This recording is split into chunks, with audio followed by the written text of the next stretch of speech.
Is the cost of store-bought granola just getting out of control? I know how you feel, and as a result, I'm going to share with you today my recipe for plant-based peanut butter granola.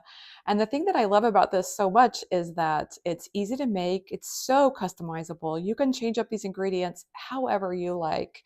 And I love that you can make this with easily without any kind of dairy products or eggs, which sometimes you might find in store-bought granola, believe it or not. And I think the reason they add those ingredients like dairy and eggs is to create the secret thing that makes everybody love granola, which is clusters. These the clusters where the granola sticks together like this is the part that everybody loves. At least me, I love it. Sean loves it. Do you love it? Do you love those clumps in your granola? I call them clumps, clusters, granola clusters. They're just amazing. So I'm going to show you, I have two tricks for how you can add clusters to your granola without adding eggs or dairy. And I'm ready for you to stay tuned. I'm going to show you that in just 1 second. But first, I'm Marley. I'm with the site name of Marley.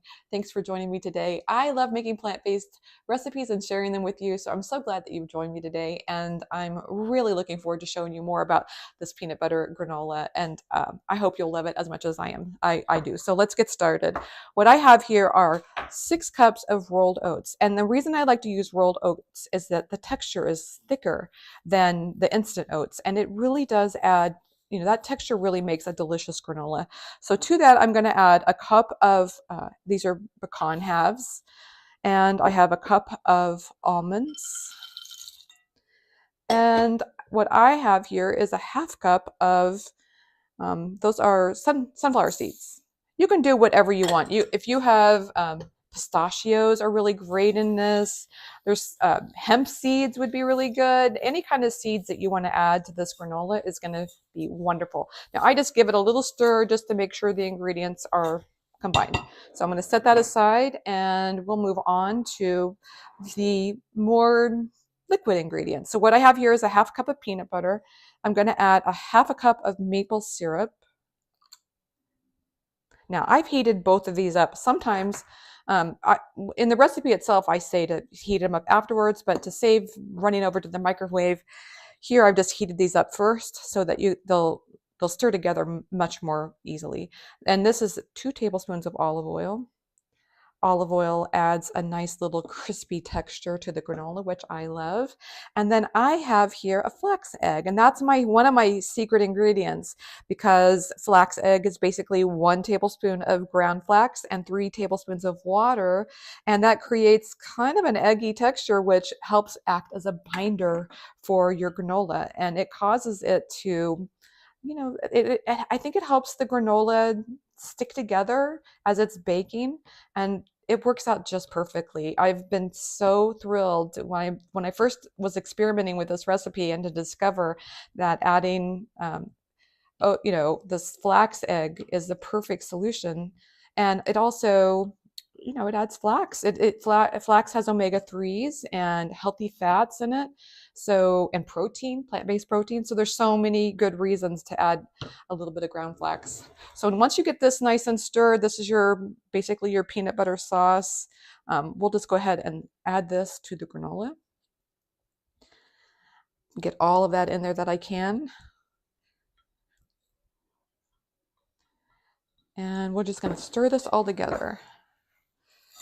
You may think, oh, this is not going to, there's not enough liquid in here, but trust me, it all works perfectly. It just comes together. Now, let's talk about your pan preparation as I'm stirring here, because I like to, typically, I like to add parchment paper on top of my pan. It just makes cleanup easier, and so that's what I do. But today, I don't have any parchment paper, so what I did, you can see here on this pan, I added just a little bit of olive oil to the pan, just to help it make sure that the granola doesn't stick anywhere.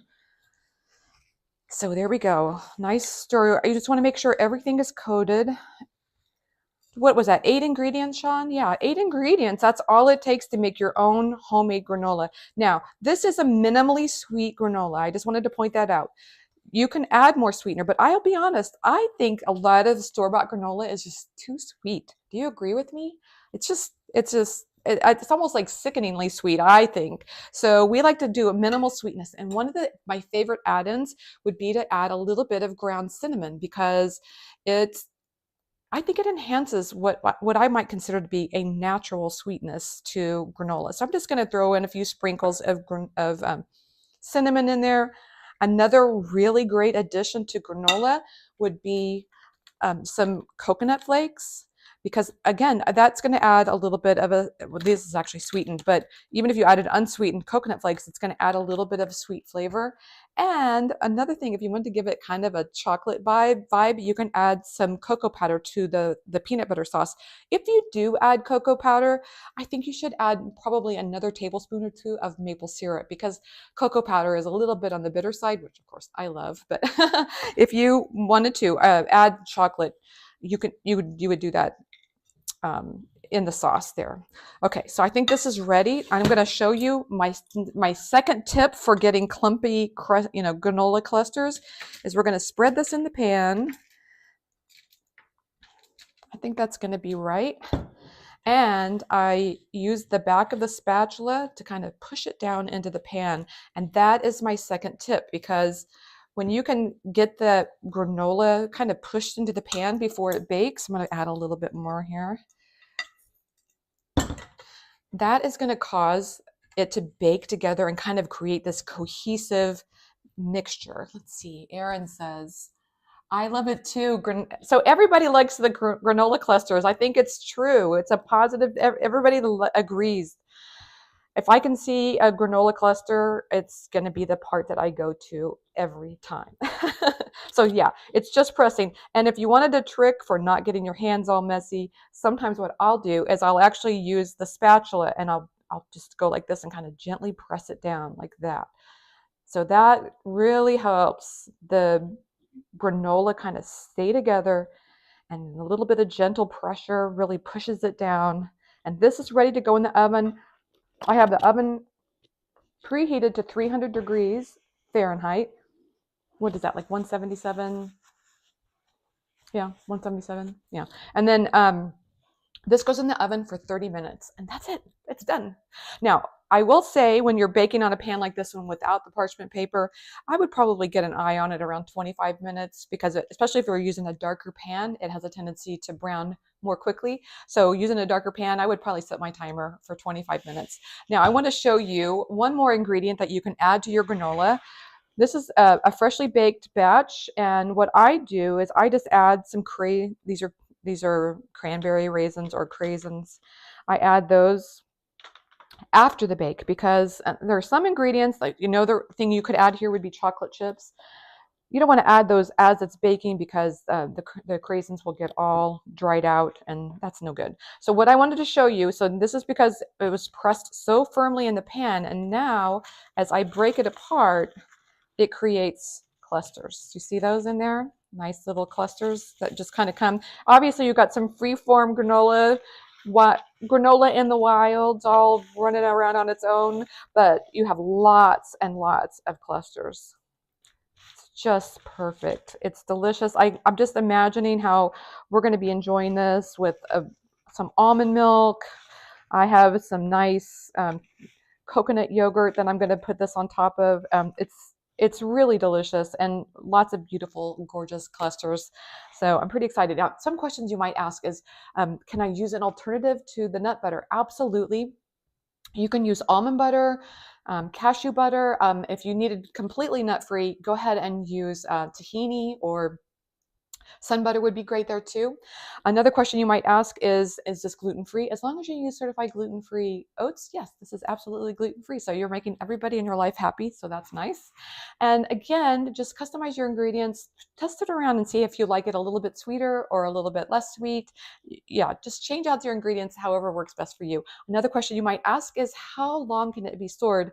We will put this in an airtight container, and we'll store it easily for up to 10 to maybe even 14 days at room temperature, but you can put it in the fridge where it will last even longer. So you can actually even freeze granola. I don't know if you know that, but yes, you can freeze granola, so then it can last, indefinitely, at least for a few months. And so this is one of my favorite parts of any cooking demonstration, and that is the taste test. So let's grab into one of these. I have to grab a nice big chunk of a granola cluster. Mmm, so good. I'm sorry, but I think that's better than any store-bought granola. It's got the flavor of the peanut butter comes through, the oats, mmm, nuts, sunflower seeds. It's all there. All those flavors are there. The texture is wonderful. Oh, I just love this so much. I love having things like this around. I'm a big fan of making things yourself. I bet you are too. So I think this recipe is going to be one of your new favorites. I hope so. So thank you for joining me today. I'm so glad that you've been here with me in the kitchen making a new recipe together.